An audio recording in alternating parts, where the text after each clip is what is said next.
Hi everyone, I'm Missy. Welcome to the inaugural video of Envelope Esquire.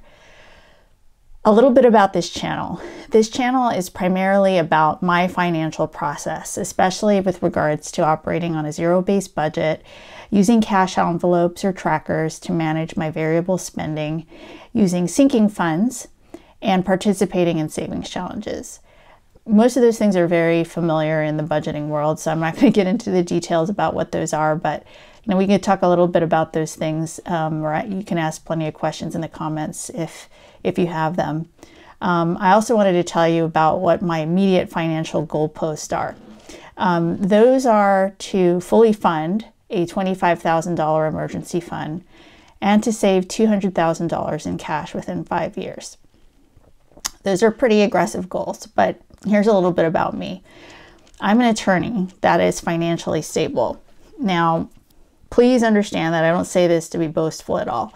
I only offer this information because my channel is not necessarily about trying to make a dollar stretch or about being on a strict budget.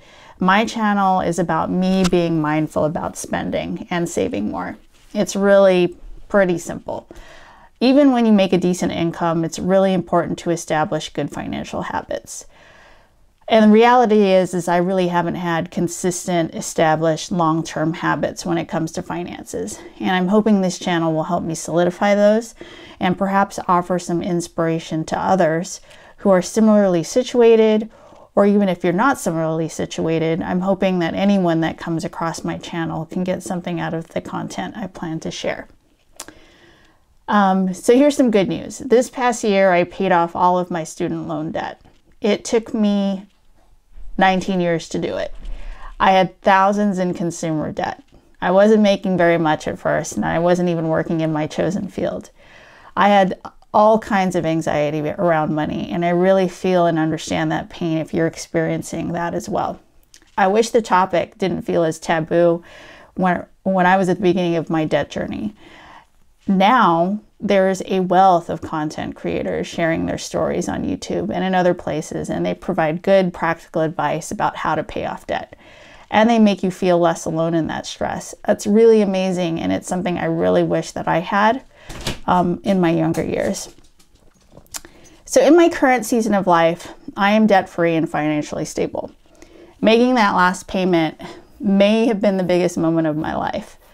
But having a consistent process, I'm realizing, is even more important than goals in some respects. I can do a lot better being intentional with my finances, and my chosen process and documenting my journey are intended to help me with this. But also I want to be prepared for whatever bumps along the road may come. If there's anything that the last couple of years have reminded me of, it's that nothing in life is certain, and it's good to be prepared for it rather than reactive. Okay, so here's a little bit about my process, what I use to budget. So I call it sort of a hybrid method. And by hybrid, I mean that I'm using the Budget Moms Budget by Paycheck workbook, but I'm using a PDF version of it on my iPad Air. I like this method because I like to write things out, but I also like to be able to copy and paste, which you can do using the GoodNotes app with your iPad.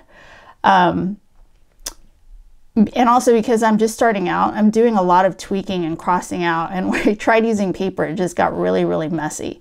So using this method is a little neater. Also, I can make lots of copies of the different worksheets using GoodNotes so that I can customize it,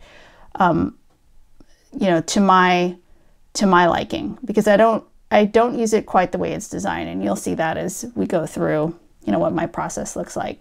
So I have a lot more space for all of my different chicken scratch and stuff that I do. So I will go into more detail again about how I set this up in a later video, but just wanted to give you sort of a, quick and dirty overview about what I use as part of my introduction. And then also wanted to touch on what I'm using for savings challenges. So a lot of folks do savings challenges. There are a few that have been circulating around the budget community for a while, like the 52-week challenge and the 100 envelope challenge. And I'm definitely doing those. But in addition to those, I'm following along with Rachel Adamson's saving challenges. I'm hoping I got her name right. If not, I'll correct it in the comments below. But I'll link her channel, like I said, down below if you're interested in hearing about those. I chose them because they're really straightforward and good for a beginner like me. Like, I'm just starting out with this, so I didn't want anything too complicated, or I didn't need to mix it up really because I'm just starting out. I know there's lots of, like the Budget Mom does some savings challenges, and hers are a little more detailed and maybe more family oriented, which is great. Just maybe for a beginner like me, I wanted something a little less, maybe just a little more simple. Let's put it that way. So I use cash envelopes. That's another thing I do. I will be cash stuffing on this channel, and the categories of items that I cash stuff we'll talk about, but generally speaking, it's sinking funds, my variable expenses, and savings challenges. I have separate binders and an organization for these, which I'll also share with you. So that's pretty much my introduction. I would be so pleased if you decided to accompany me along my journey. If you have any good advice or comments to share, I would be happy to benefit from your wisdom. Thanks for watching and listening. And please like, comment, and subscribe if you are so inclined. But until next time, everyone, cheers. And I will see you in the next video. Thank you.